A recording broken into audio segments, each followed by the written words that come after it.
love the chase and the hunt, and I set the pace when I'm running. I always take what I want and I always give it 100. Don't need a bank, no, I'm funded. Play the game like it's nothing. I'm always thankful for something. Don't take for granted, stay humble. Now wake up, it's time to look at What's up, everybody? Welcome back to the Kamen Riders.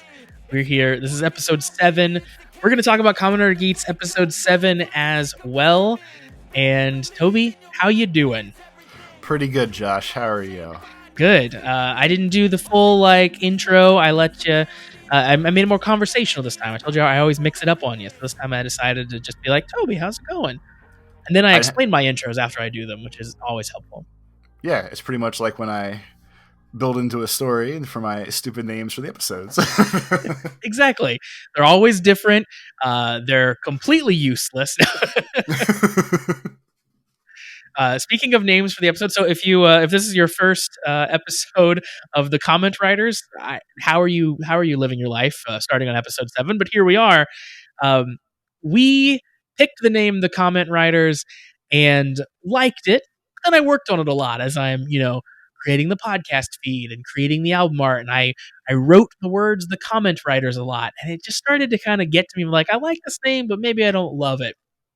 So Toby has taken it upon himself, the kind soul that he is, to come up with new alternative names for each episode.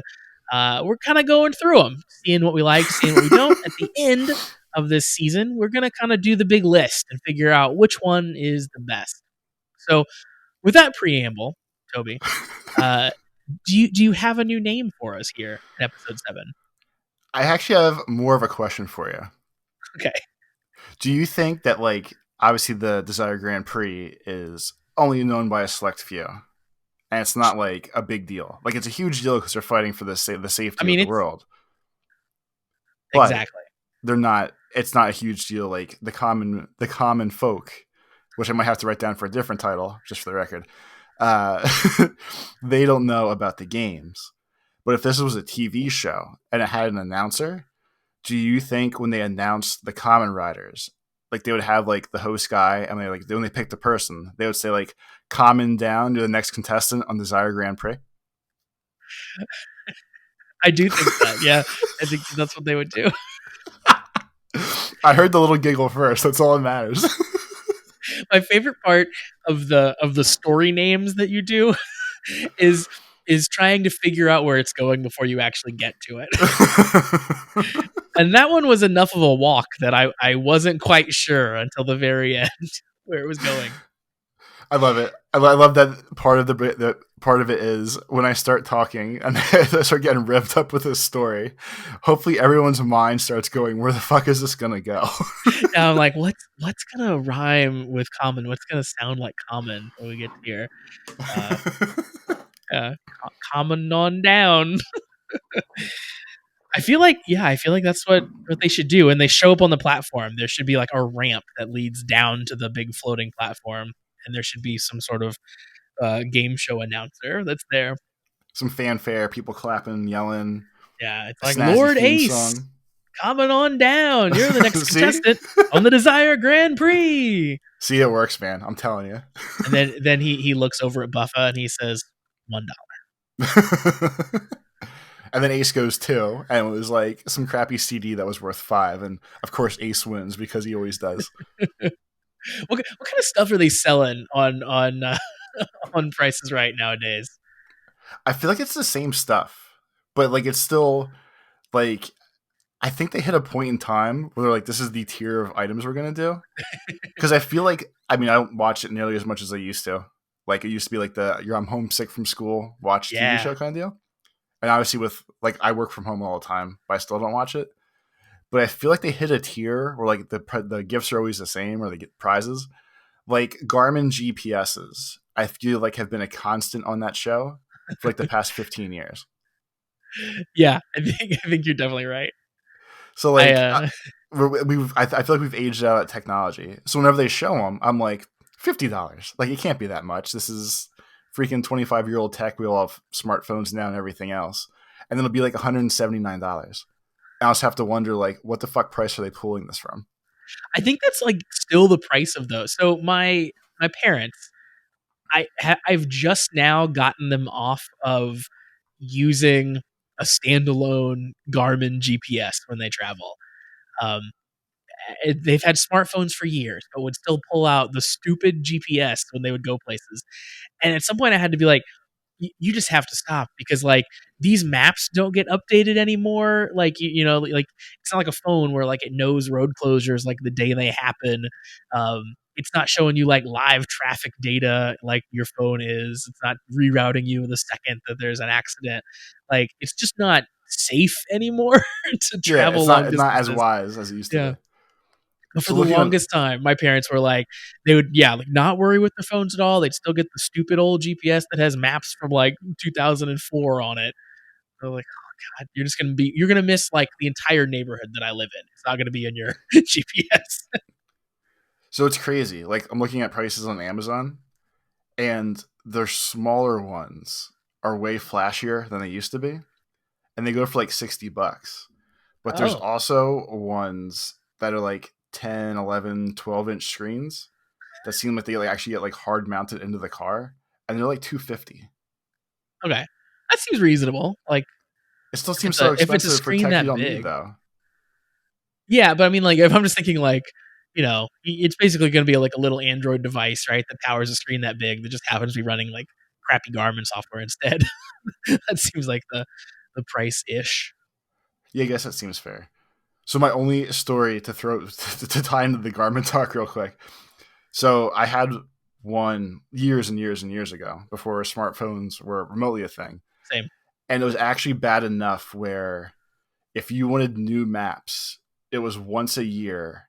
You had to pay per country, Yeah. and it was like $250 for the map download itself. So to go from like 20, I mean, I'll use this year just for the sake of the conversation. So like to go from like 2022 conversations to get 2023 routes and stuff for next year, it'd be like $250. Yeah. So the one day I actually found on like Pirate Bay or one of those fucking places, I found the download for the new maps, and I was like, I'll just dump these on. I don't give a shit. I'm not paying for it. But the storage in the GPSs were actually so small, they had to delete the old maps to Yep. upgrade it to the new maps.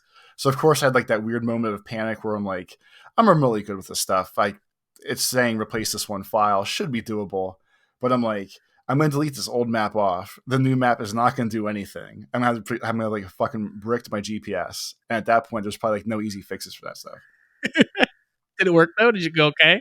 Oh yeah, it worked okay. It was literally like, it was like North _ America _ like 2004. I had to Yep. delete off and just copy over the _ 2005 one basically. I love that entire story because see, like in like anime shows or something, cartoons, like two characters look up and it's like they're seeing the same moon at the same time. I feel like you and I were that, but with Garmin GPSs, because I also had that literal exact experience of I'm not going to pay this much money for new maps. That's ridiculous. Pirating some and then having the fear of like, I got to delete these because there's not enough room for both. So hopefully I don't kill this thing. Here we go. Um, yeah, Because definitely. especially back then, like Yeah, what is the conversation with? I'll call it like tech support if they even had it. Like, hey, there's no more maps on my GPS. What do I do? And they would be like, I don't know how to just delete them. I have to just shrug and play stupid. yeah. And then obviously the solution would probably be like, oh, we'll send you a new DVD or whatever the freaking loading option was. It's $150. You want it? And at that point, I'd probably have to be like, yeah, yes, like I Yeah, want my GPS. there's no other options here. I gotta fix this thing. Yeah. Yeah, pirating maps felt like the coolest thing back in the day. Like when I did it, like obviously, like you're stealing songs and stuff too because you're a kid and and it's the internet. But knowing how expensive those maps were was like, dang, I'm doing something here. Like I'm getting into like federal crime, like I'm doing work. like this total's getting up. Like this trial is gonna have a judge if I get caught. This is gonna be serious. So don't steal, kids. That's basically what we're Yeah. saying. Yeah. Yeah, just because we talked about how we get the episodes of the shows in the past and stuff. But yeah, don't Yeah, steal. don't steal. Definitely Everything's on the up and up. Toby and I actually fly to Japan every week to watch the new episode. We also taught ourselves Japanese to make it work. Yeah. Yeah. So And the important thing is we fly there together. We then go in separate rooms and call each other on Discord to record the episodes and then fly back to America afterwards to yeah, keep like the illusion alive. it's all for the integrity of the show. Yeah, exactly. Now that we're caught up on how we watch the show, let's talk about the show. Let's do it. This is Kamen Rider Geats episode 7. Last episode, we lost our dearly beloved Mary, who was disqualified after turning into a complete jerk, really. Just a, just a kick them while they're down, thieving jerk is what Mary was deep down. And yeah, and pretty much in 20 minutes, he went from Yeah. lovable scamp to probably the worst person out of the 6, other than maybe the depressed kid who wanted to kill everybody. Yeah, I think the kid who wanted to, commit mass genocide's probably a little worse. But It's a sliding scale. Yeah. So we're left with our kind of 4. We talked about them as kind of main characters last time. We have Kamen Rider Geats, Buffa, Neon, and Kawa, or what is it? Nagon? Is that Neon's? What's her Kamen Rider name? Yeah, Nago. Yeah. Nago, and then Tycoon is Kawa's. So yeah, our 4 main guys are left. Our show opens once again with Kawa doing his recap monologue. You called it, hit the nail on the head last time, that this is the conceit, basically, to give us our recap each episode. But this one ends with Kawa getting caught by his sister once again in his room doing the recording. Last time when he got caught, they sort of play it like, oh God, like, did she think she caught him jerking off? But then she's like, you failed your new interview or whatever. This time, she just thinks she caught him jerking off. There's no other I actually explanation. appreciate that they actually went from, like, obviously our weird minds went to that joke immediately because that's like the fun joke to make. Yep. And this time, like, he was about as dramatic when he got panicked and tried to hide things. Yep. Maybe a little less so than the first time. But this time she was like, it was basically like the vibes of like, oh, you're a growing boy. Tee hee hee. I know what you're doing. Yeah. I could not believe that there wasn't a turn at that. Like, still a growing boy, nothing to be embarrassed about. Then I was expecting her to be like, you don't have to hide the fact that you eat cheese or whatever, right? Like, I was expecting something to flip where then you find out she doesn't think it is what it is. But no, none of that came. And we just are left with like, oh, sister thought she just walked in on that, and that's how she behaved. Okay, cool.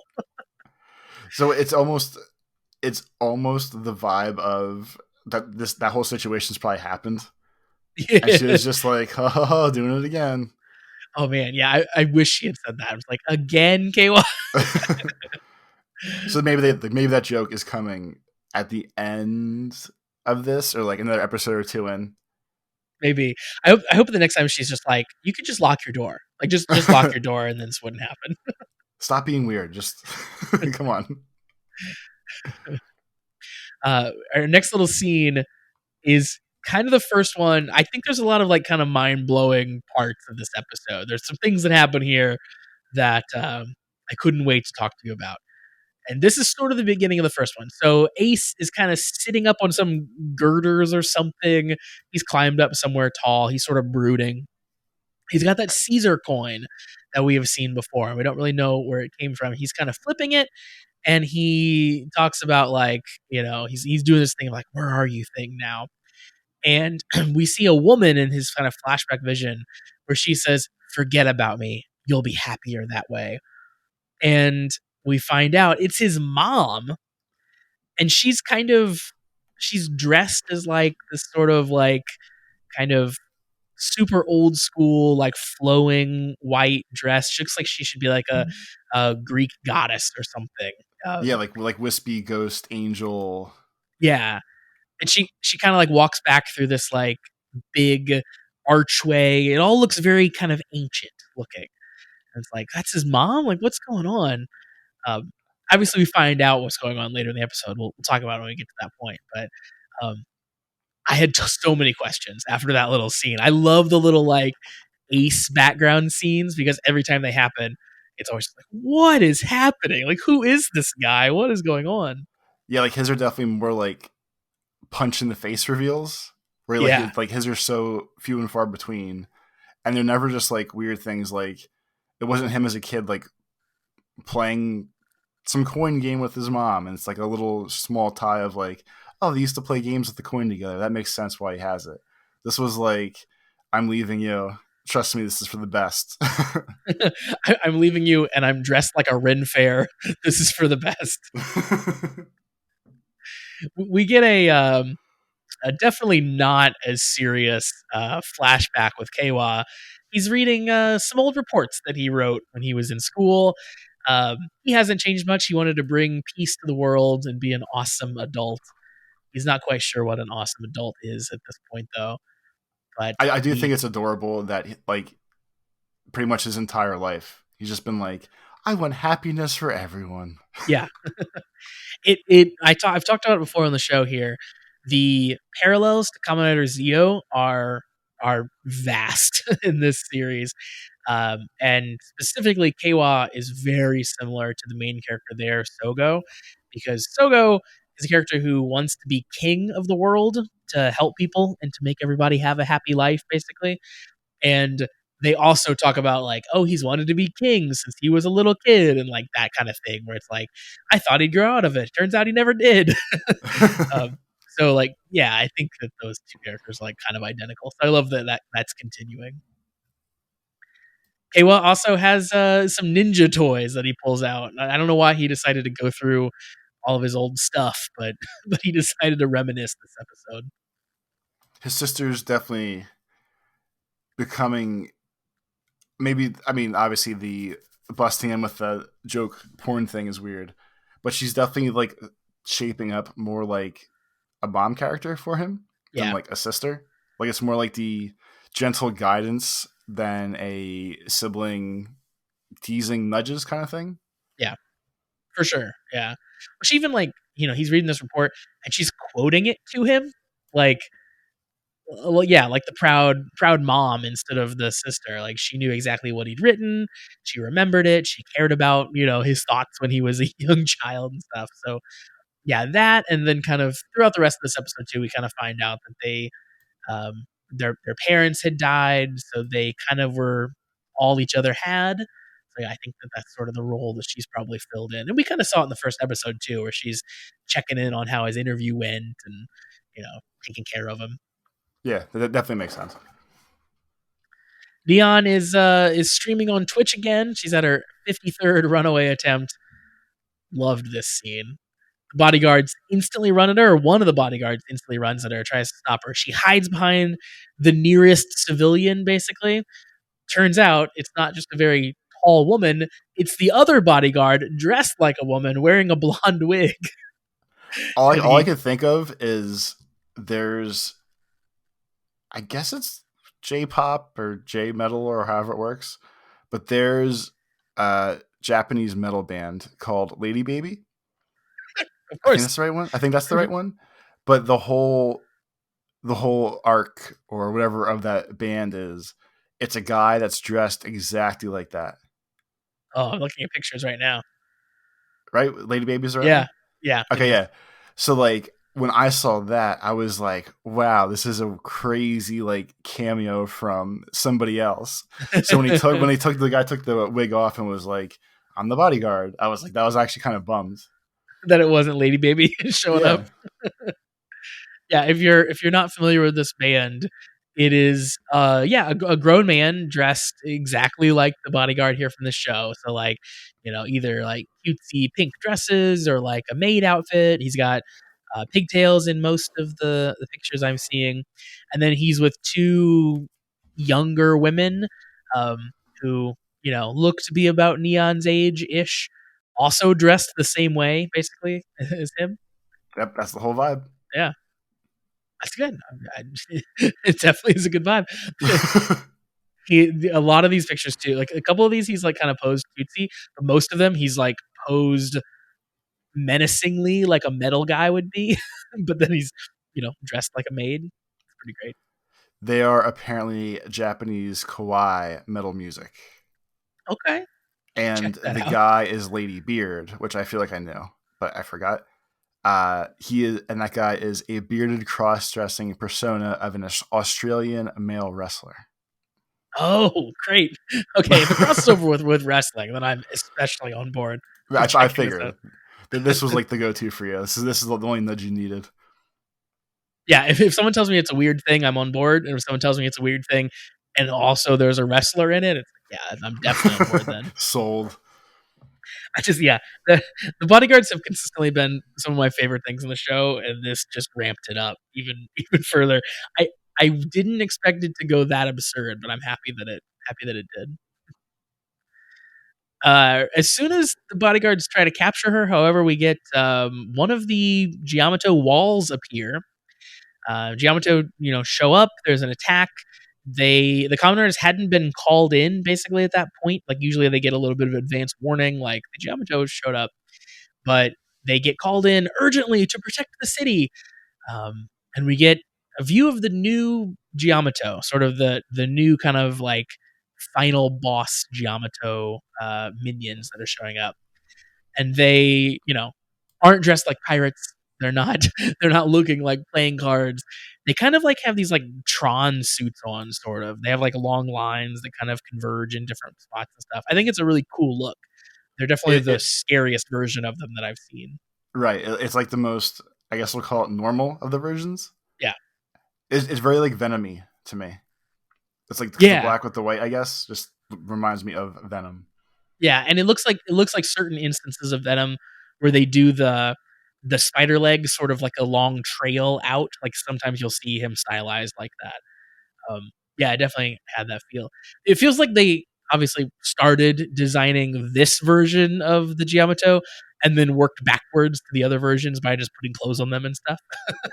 I can Uh, definitely see that. yeah, because this felt like the vision that we hadn't really seen this far. The crazy We thing with the so like getting into them attacking the people in the arenas here and blah blah blah. Geats does like the most mellow henshin ever, where he's just kind of like strolling along. He's just like, "Oh, they're here," and like it's literally the tone of just like henshin, and just kind of like it goes. Okay, I guess I'll fight some of these guys.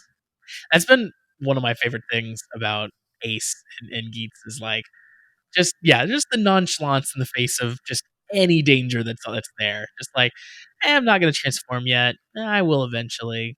Yeah, it's fine. Whatever. It's all good. Just completely bored with this situation at hand. And then before we talk about the final boss, who we see revealed here, Yep. so the one thing I did note was, so if the boss shows up, this is episode 7. If we're saying the show is 40 episodes, like you said, seems to be the standardish. Hmm. I feel like we get 3 or 4 total games by the end of this. Like, Yeah. like if it stays on the schedule and they don't drag any of them out, which I'm sure they will at some point, we should get like 3 or 4 world wipes by the end of this, which we were kind of curious about way back in the beginning. Yeah, I think that's probably reasonable. Yeah, because like obviously it doesn't get resolved this episode. The fights, the world doesn't end this episode. So it'll probably happen next episode. So yeah, about 8 episodes per game, at least for this one. Maybe they start going faster as we move on. But yeah, if that is the sort of cadence of the show, then yeah, somewhere in the you know 4 to 4 to 6 games potentially. And there's 4 people left, so that could actually lead into, if they stay the final 4 the whole time, they can each get 1 win. Oh yeah, Presumably with at that using that system, like KOS would probably be the last one then. If he's going to stick with the "I just want happiness for everyone" vibe, yeah. he would obviously be the ending last winner wishmaker, I would assume. That's my hot take for the end of the show. I like Here. it. Yeah, I think that seems reasonable. I think my hot take is I think the first winner is going to be Geats again. I think Ace is going to win the first time. I feel like that makes the most sense, just because then obviously like Neon and KY don't know any better about how it restarts, Yeah. and that's enough to irritate the shit out of Buffa to come back. Yep. And then so obviously he would have to win at some point. Uh, if Neon's wish, if they all keep their same wishes the whole time, obviously Buffa could have his wish and not kill everyone like you said last episode, where it's just the power to get rid of the riders if he wanted to. So you can actually work around that plot wise. And then Neon can win hers whenever because her wish is so mellow that like it doesn't really affect anything. I do think so. This episode, there's a lot of commentary about the particular wishes, I think, in this episode. And I think there's two interesting points there. And the first is that we don't actually know what Ace's wish is for this round. We know when he won last time, his wish was basically to become king of the world. He wanted the world recreated in his vision. He wanted to become Lord Ace and become super popular. We don't know if he ran that back, basically, for this time. He rejoined the game. If that's the same thing that he wanted again, he didn't need to play, right? Like he had that. He won.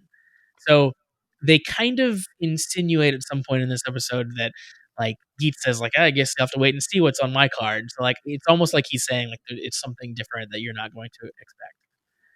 And obviously with the lead-in of his missing mom stuff, I'm just assuming he's wishing for his mom or some variation of mom or family or something along those lines.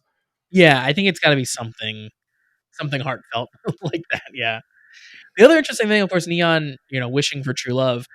She gets a scene later in this episode too, where she just asks Geats for advice. She's like, well, hey, we're fighting for the world here. Should I keep going for my own goals, looking for love, or should I give it up? Because essentially she's saying like there's bigger fish to fry, more important things.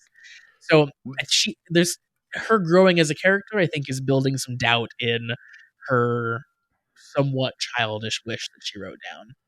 Well, yeah, and like, so we'll talk about it again when we get to that part of the episode because we skipped a little bit ahead. Yep. But on that point, when she asked about that question, and they were like, "Well, you're playing for everyone else's wishes too, or everyone else's dreams as well." That made me think that I didn't think about that before, but that's like a weird vibe then because like when Panda lost, up until that point when they were all working together, they all were effectively playing for wishing everyone was dead. Like in any way, shape, or form, helping him stay in the game is working towards his dream of everyone dying. Yeah. So yeah, can't all be harmonious if one person is wishing for the death of everyone else. Yeah, that's a little problematic. But anywho, back to where we were here. So we are in this new round. Fighting starts pretty instantly, and we see Kawa clear a secret mission once again. He's very good at figuring out what these secret missions are. And the mission he cleared, if you didn't catch it, he takes down a Giamato without being seen. So he kind of gets a stealth kill. And his drop that he gets is once again the boost buckle. Always his. Every episode, always his somehow. Always. Then we get a good view of our final boss monster for the first time. Buffa is a little taken aback because the monster, as we first see them, is very short. That's not readily apparent right at first, but it's like kind of comes up to like Buffa's chest sort of initially. And this thing is, as best I can describe it, a cactus with like multiple horse heads. So it's funny you said the cactus part because at first I thought it was a cactus, and my little literal description says cactus, two-headed horse, Venus flytrap. Because like the pink sparkly teeth looking things that are on it. But that's hilarious. We both thought it was a cactus. I'm still not convinced that they're not trying to go for a little bit of cactus, but then we see later like they show like that monster kind of eating humans, and it sort of does it like you said with like the Venus flytrap looking pods coming down and grabbing people. So yeah, I think Venus flytrap is maybe more what they're going for, but it just weird looking. And unsettling looking as well. Also, terribly CG'd. Holy crap. Well, yeah, so when we were talking about how nice a lot of the stuff looked last episode, this episode goes so hard the other direction again with how bad some of it looks. Yeah. Especially later in the episode when they're still at the amusement park that we kind of saw from episode 6. But like the distinction of this has been placed CG wise on top of other things, it's so blatant and like looks kiddie almost, or it actually like completely ruins the vibe. The crappy part too is like Super Sentai, like their sister show, right? Like made by essentially the same company. They're so good at giant monsters. Like that whole show is built around, hey, we killed the monster, it grew big, and then we get into our, robots that all form together and we fight it. And we are knocking down scale models of the city and stuff. Like they could have just done that. Like they could have just made a giant monster and then, done a CG tiny geeks flying around or whatever. Like, but they could have just done scale model of the city and had the same monster outfit sort of stomping around in it. But yeah, instead we get this weird superimposed CG monster that never looks real and yeah, just looks really, really bad. When we first see him, they're CGing him smaller. So again, they're taking just the regular monster and making him about, 3/4 size. And it's the same effect as the people were on the platform early on, where it's just you can see the cutout lines around them. None of it, there's no shadows. It doesn't line up correctly. It's again shocking that this is the same group that did that awesome shot from last episode where we were like rotating around the cards and stuff. Well, so at least for the monster with this fight and like the vibe of the monster, I do appreciate they have, like for Power Rangers, the old throwback, it was always like the monsters got big because of X reason, like Rita making them big or whatever. Yeah. This one, hero to us all, this guy stores souls in his energy drink to throw it back to last week once again and just chugs energy drinks to get bigger. Yeah, it's very funny that I talked about my energy drink I was drinking last episode, because then the monster this week is just powered by energy drinks, PS, and souls. The conceit even, it's not just that it's like energy drinks. You literally have to kick his can to defeat him. So it's a game of kick the can. Yeah, like, and they even lead into it before they really show the monster fight, I think, when they say it too. They're like, this round is kick the can. Yeah. And it just sounds so dumb when they put it that way. Yep. But no, it's literally there's a can, you have to kick it. The monster like cracks it open and like tips it back and like liquid goes everywhere. It's like a Mountain Dew commercial from the 90s, like super extreme. When they realize there's a can and what the goal is, I thought it was a really cool shot where everyone rushes the can all at once. So like everybody runs in, Geats kind of like kneels down and shoots at the can. So like there's a cool shot where like a bullet's coming in and Buffa and K-Wad and stuff are like all running in towards the can. And while that's happening, like while they're like converging on it, the monster chugs the can and like grows like 2 sizes, like as they're getting to him. So despite the bad CG, that was like a pretty cool visual. And we get to find out like, oh, he's not just a little monster. He's going to keep getting bigger as we go. He's whatever size he wants to be. Yeah, exactly. That doesn't go well, them trying to kick the can that time. They all basically just get trounced here. And then we head back to the lounge. Buffa's getting some first aid, and they're pretty downtrodden at this point, and they start wondering about the fact of, like, are we even going to be able to do this? They start asking some questions. They find out that they have to clear the game, clear the round, get rid of the final boss for all the people that have been captured by the final boss to be saved. So if those people are going to come back, they actually have to win. And if all the riders die, then all the people are dead as well. So if all the riders get eliminated, all those people that got eaten up are also dead. So they definitely up the stakes. They were sure to point out as well that it has happened before, where all the riders died. Yeah. And this is where we get into like my favorite reveal of the episode. Because Geets says, like, yeah, that has happened before. We've had a Grand Prix in the past where no riders were left alive. And it happened because of the same Giamato, the All the same souls final are boss. still in the can. Yeah, they're all there. And then Geets says it was erased from everyone's memories to, make everyone live a happy life where they don't remember that all this horrible stuff happened. At this point, because Geets is kind of sharing this knowledge of the game from before they had all started, Kawa essentially asks him, like, how long have you been playing this? Like, when did you start? You And know so Geets says, much. yeah, you know so much. You're so knowledgeable. Geets says he started playing in 1 AD. What? I really want this to be that, like, Geets is Jesus. So Kawa at that point was like, basically, like, okay, come on, whatever. And Geets says, essentially, like, don't ask a question if you don't want the answer. So Geets, the insinuation being that Geets is potentially older than Jesus Christ and has been participating in this game since we started counting years, basically. So, like, that is a mind-boggling revelation, and makes sense now why his mom looked like she was at a Renaissance fair and in her flowing white gown, because she would have been living sometime around 1 AD.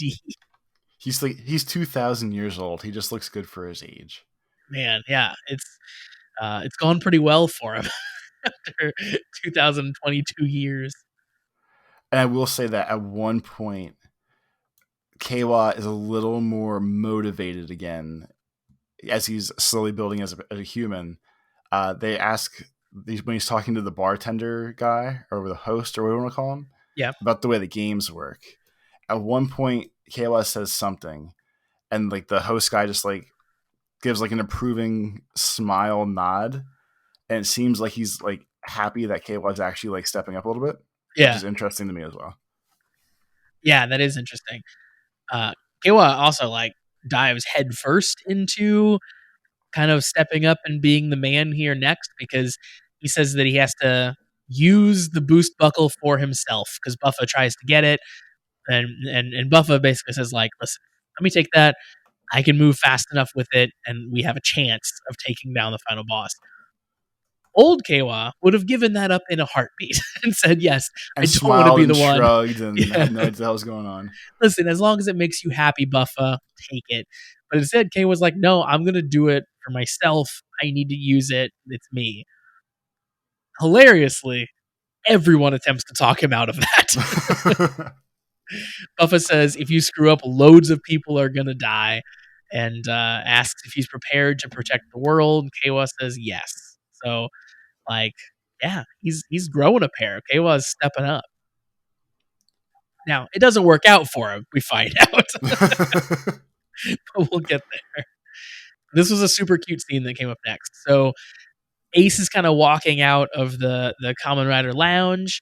Neon stops him and asks him to dinner, essentially. So should they kind of like have a glance there in the lounge, and then we cut to they're at Kawa's favorite soba restaurant. Tanuki Noodles or whatever the hell it was. Whatever it was called. Yeah, yeah. So Neon's excited about it. She's getting her soba. Everyone's taking pictures of them because, it's like kind of two celebrities again together having some dinner. Neon asks for a type of caviar, and Geets says, like, she's like, can I get some whatever caviar? Geets is like, no, of course not. Where do you think you are? And then we find out that, yeah, Neon had asked Geets there to ask him a question, and then, yeah, that's where we kind of get to the point where she's not sure if she should keep fighting for her own dream since the world's in danger. And yeah, he kind of gives her a speech and says, hey, like, you're working hard to save the world, and the reward is for protecting the world. So, like, you deserve to get what's written on your card if you help to protect the world, basically, is his answer. Right. And then that, like, this is the part that I mentioned before where I was like, after he hit her with that fact, made me think of Japan where it was, hey, he's wishing for bad things, but they're all obviously playing together and working together, at least in those early rounds. So just a weird vibe or a weird thought exercise of, do you help these people shoot for bad things so that you can help yourself shoot for a good thing or a neutral thing or whatever it comes out to be. Yeah. Well, I think it's probably like, Geats has clearly played this game a bunch. And it's like the guys who were beating up Buffa's friend. Like, maybe the thing is, you got to weed out the bad Kamen Riders so that their visions don't come true. So maybe that becomes like more of an active role that Geats sees that he has to play. Because, he's not someone who like directly opposes people very often, like he does when he needs to, but he more undermines and kind of sways situations as needed and like pokes and prods and stuff. So yeah, I wonder if it's like, yeah, we knew we had to get rid of Dupont, and then like we knew we had to get rid of Mary when I looked him up, because those guys weren't gonna have a good wish basically that we can all work together on.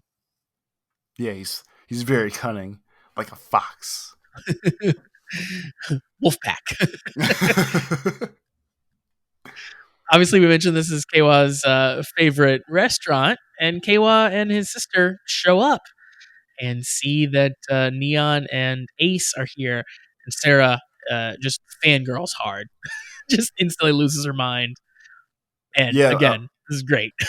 yeah, it's actually like one of the longer full scenes in the episode, and it's kind of fun, crazy that they're all like friends but not, and then Sarah's geeking out because she's like, "Oh my god, it's Neon! We had lunch together or dinner together," and Kayla and Geats are just kind of like, "Yeah, we see her all the time, though. I just don't tell you." Yeah. She's like, "This is amazing," and he's like, "Stop embarrassing me." And she's like, "No, this is crazy." He's like, "Yeah, but I know her." Come on, don't be weird.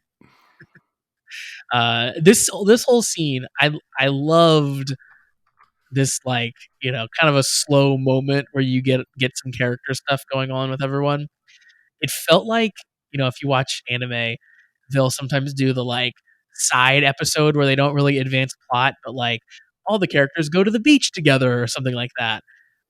It felt like that, but in a good way. Like, like there's crazy stuff going on, like the world's ending. We have serious stuff to focus on, but like, let's take a moment and just like have a lighthearted dinner and learn about some characters. And that was a nice little breather. I liked it because I really like all these people too, and it was fun to get to see them interact in different ways. And And, then, so part of the dinner and what leads towards, I guess we'll call it the crux of the episode and like the Geats intro, was we find out that Kayla and Sarah have been parentless almost forever. yeah, And Geats keeps giving them weird looks, and I'm assuming it was more so like a weird mix of, wait, they're happy with no parents, like they're both having the time of their lives, and mix of probably like jealousy and trying to understand Kayla a little bit more, probably, and just a weird mix of lots of emotions out of him. yeah, I think they did a good job representing probably those complex emotions because clearly Ace has some unrepentant mother issues as well. So yeah, like seeing Keiwa be a person who's so positive, like, going for world peace and all this stuff. Like, I think Ace was like, yeah, that emotion was like painting Keiwa in a different light. Like, oh wow, you're a tougher guy than I thought you were. Like, you got through that. That's amazing. Um, I secretly want Ace to know more about their parents dying. Like, Like he was involved. well, Like he was not like involved he, with like Buffa's friend dying. well, kind of, yeah. Like, not like he killed them, but like maybe they died because they were participating in a Grand Prix or something.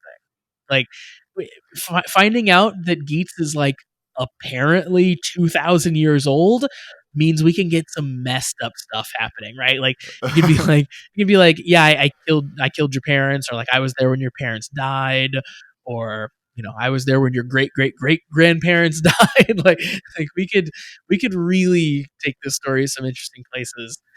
And I think that's all that emotion was like a little bit of camaraderie between Ace and Keiwa. But what if it wasn't? What if it was like oh, they're talking about the people and I know how they died. Yeah, like it was more of a knowing look than Yeah. just a pissy face. Well, like the weird thing too, like we kind of, it was one of my guesses last episode, but now thinking about it more and talking about it with you for this one, like with Keiwa not knowing his parents, I made the joke about the masked architect guy being his dad, but Yeah. it could be. And then even like, I would assume you would know your parents, but like they don't really put a timeline on when the death was. So I'm based off of the I want to be a hero conversation from the beginning. I would assume that came probably post his parents dying when he was little. But then, like, so when the host guy, the regular host guy in the lounge, like nods at KOL, like, yeah, you're doing a good job, you're getting ready. Like, that could be his dad, too. Oh Like, yeah. depending on the ages and how we're going to swing all this stuff. Like, I kind of doubt their parents are dead somewhere and coming back somehow. But, like, it's all at least set up in a way where it could be possible just because of Yeah. how things have played out. Yeah, they're doing a good job of that. Yeah, like they've revealed enough things and paid off enough things so far that maybe in any other Kamen Rider show I would have been like, "Hey, parents are dead. That's a good origin story." And here I'm more like, "Parents are dead, or are they?" Like, Yeah, exactly. have you been giving me secret examples of where they really are this whole time? Like, have you been dropping clues? Which is really fun. We we do get some more touching moments between the four of these as they are walking home, and really, finding out that Keiwa and Sarah, had lost their parents. You really realize that's sort of the thing tying all of these people together now at this point. Like, Ace has lost his mom. He's searching for her, all that stuff. Neon, super estranged from her mom, right? Like, does not have a loving relationship there. And then Keiwa and Sarah don't have parents. So, like, yeah, that's sort of the thing tying them together, and they're maybe becoming this like weird found family thing. Yeah. Like, they are, assuming they all stay friends and Yeats mellows out a little bit too. Yeah, Like, they're basically a family. Like, I kind of at this point, it doesn't maybe make as much sense for Neon to date either of the two guys. yeah. I think at this point it would feel weird for me Yeah, after this episode. Yeah, yeah. So now I think that more of the vibe would be like she wished to find her soulmate, but she doesn't really have to find him because now she's gonna have like 3 brand new friends who care about her and can commiserate and everything else. Like it kind of like evens that one back out anyway. yeah, yeah. She maybe will come to realize, like, I thought I was looking for like for romantic love, but I was just looking for love, like just someone to love me. Just someone to care. Yeah, someone to care about me instead of just wanting to protect me. Um, yeah, I think that's maybe where that's gonna shake out. We do find out that Keiwa and Sarah like lost their parents in an accident. That's how they describe it. Um, Keiwa, again, talking about his like reserve. One thing we didn't mention was like he has kind of a flashback to when the soba owner died in that kind of original game, and you know does his like I won't let that happen again. So like he's stepping up to the plate. He's gonna protect some people. I appreciate that. Yeah, he's like, no more death on my watch. I won't let you Uh, die and forget about it and not really know ever again. Ace has a touching moment that by the end of the episode we find out maybe wasn't quite as touching as we thought. With Keiwa, he talks about, like, I understand why you wished for world peace. Now all that's left is to finish the game, and kind of like touches Gives him a him on his little buddy shoulder. bump. Yeah. Sarah Sarah has a cute little line in this too, where she's like, "Well, it's over, my final supper." And Keiwa's like, "There'll be a next dinner. It's okay." Well, yeah, and especially like double entendres Yep. probably not the right word for it. I know But to exactly what you mean, though. him, Yeah. yeah, like to him, it means like 2 things. Like he took it as, like she's saying it as, I'll never see Neon again. Tee hee hee. This was so awesome. But he's taking it as both like she doesn't think she'll see Neon again. / he knows the world could actually end and it could be her last meal. Yeah. So he's like, fuck this, I'm not gonna let that happen. Exactly.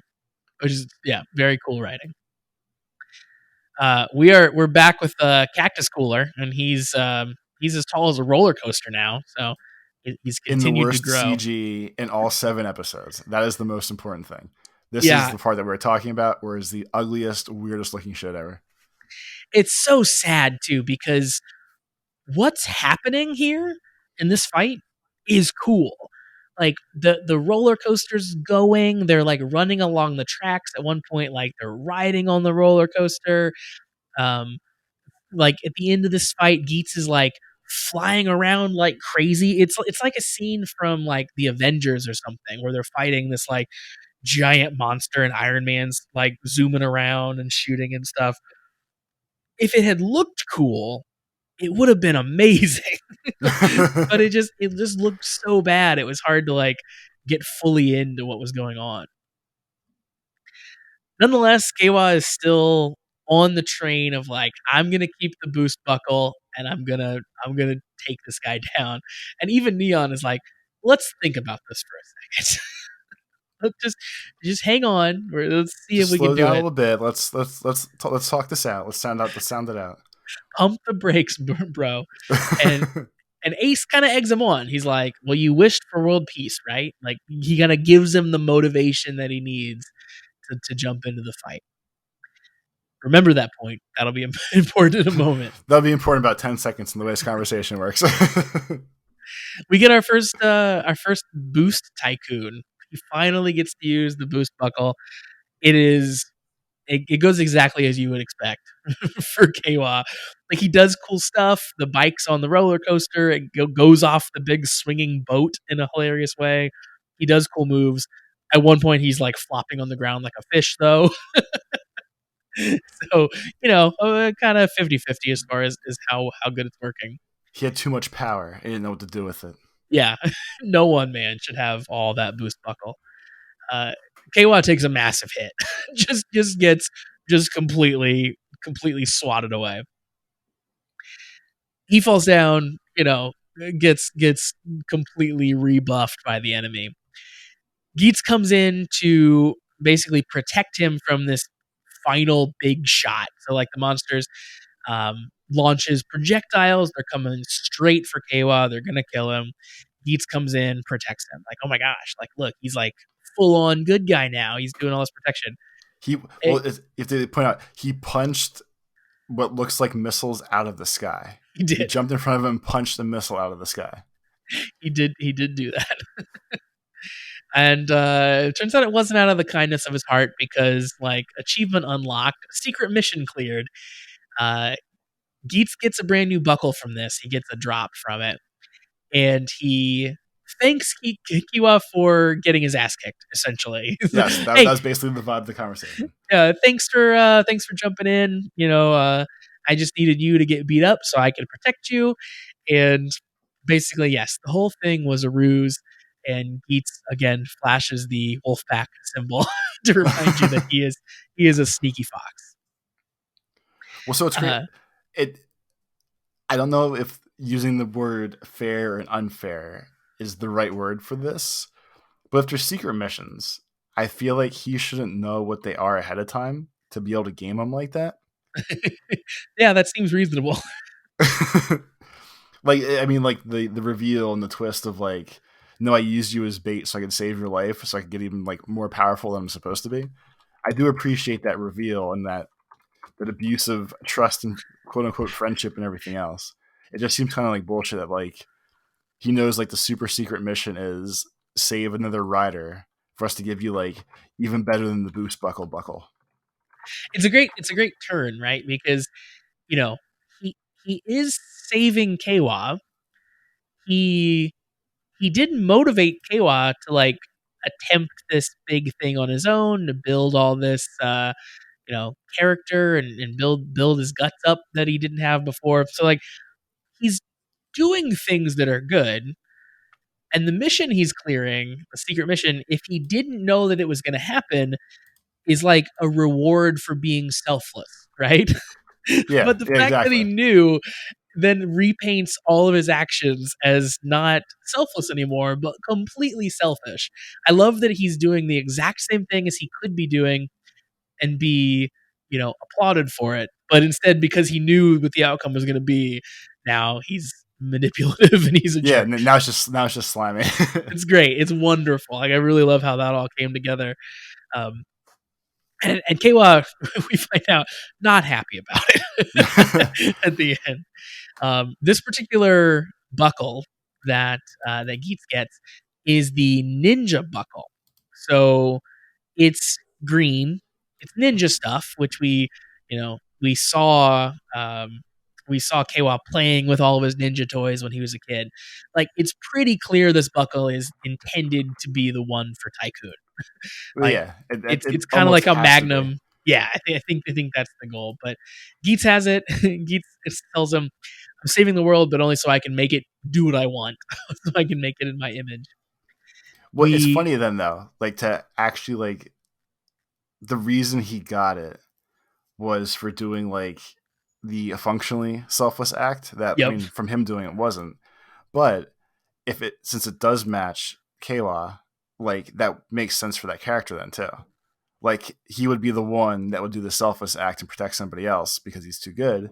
And then for Oh doing yeah. that he would get his driver specific like 2x boost thing. Yeah. So actually That's like it. now like again like talking about with you makes it make like in that sense or in that vein, it actually makes like 20 times more sense that that's who it would be tied to and why. Yeah. That is interesting.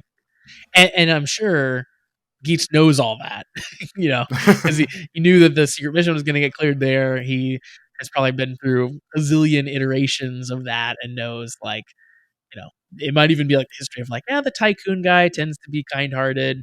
Normally he'd clear this mission, but I'm going to sneak in and do it anyway because I want this buckle instead. We get crazy fight to finish this up, like I was mentioning. Like, it's very Avengers like, kind of Iron Man flying around. At one point, because it's the ninja buckle, he does his like multiple person jutsu where there's a zillion Geetses around flying through the air. We do a big tactical finish. Geets flies in and finally kicks the can. Seemingly things are done, except Well, there's a the monster disappears after he yep, kicks it. monster disappears. Yep, there's a lull, but the game doesn't end, and they're kind of like looking around, like what's going on, and they realize that the Giamato area didn't disappear. Turns out they didn't have the full rules to start out. You have to kick the can out of the Giamato area so that the boss monster can't get to it again, um, which is stupid and frustrating. So more monster fighting is going to happen next episode. But this episode is ending, and like I said, it ends with Keiwa just being very upset about the fact that he got played once again by. Which has been the common thing for this is like the second time because Geets even says twice or Yep. it says it once and they flash it twice. Fool you twice, shame on you. So he pretty much like just went heavy with it and was like, if you keep falling for my shit, it's your own fault at this point. Yeah, and it's especially painful this time because, like, we're seeing on the screen thinking that Geeks has changed. Like, oh, he's a good guy now, and he's friends with Neon, and he's friends with Keiwa, and like he wouldn't do that again. Like he knows him now. Like, no, he did it again, and it was even worse this time. So he's still pretty complicated. I'm really so the first time it happened, Keiwa was pretty quick to trust him again, kind of. He kind of got played, but then they sort of became friends and allies again pretty quickly. And I think part of that was like, Keiwa's like everybody can be happy type attitude. It'll be interesting to see if that happens again, or if Keiwa holds this grudge. I think the best way to do it, at least if I was going to write it, I guess, would be you set it up where it looks like he's falling for it for the third time. But then he does like the Geets twist at the end. And Oh he's yeah, like, you thought I was a fool, but I'm not. So I played you this time. Kind of shit. yeah. Maybe that's how. Maybe that's how Keiwa gets his actual first win. Like it seems like Geets is gonna win. but then no, you were trying to play me, but I have played you, the player. Yeah, potentially. So that episode ends, like I said, on a cliffhanger. We it seems like we're setting up for next episode, episode 8, being our big end of the first game. Well, yeah, like if we know the only part that's really left is kicking the can out of the arena, Yeah, like you really can't make that, or I would hope they don't make that 20 minutes long. Like there's really no reason for that now that we know the secret at this point. yeah. It's probably gonna take long enough to get towards the end, and then we'll figure out sort of what the new world and stuff is like. I'm guessing. And that definitely makes the most sense. Or like maybe somehow drag it out where like they hint towards the world wipe at the end of this, and then it actually happens in 9. Maybe. But they can't really do much more at this point. They need to like actually end this one and then start back over if that's what's going to happen. I hope that they don't drag it too far out. Like I'm sort of liking the pace of like it's 2 episodes per round because like it seems like a lot's happening. We get left on a cliffhanger and then we get it resolved. Like that's kind of a good pace. I really hope that it's not like a long drawn out fight and then the cliffhanger is the world's ending. What's it gonna be like? Like Oh, it's going to happen again. Wait until next yeah, time. like I can see that being the case, but I hope not. We'll see. Any other predictions for the next episode and kind of how things shake out? No, I think, like we said, realistically, it needs to end in one way, shape, or form. Yep.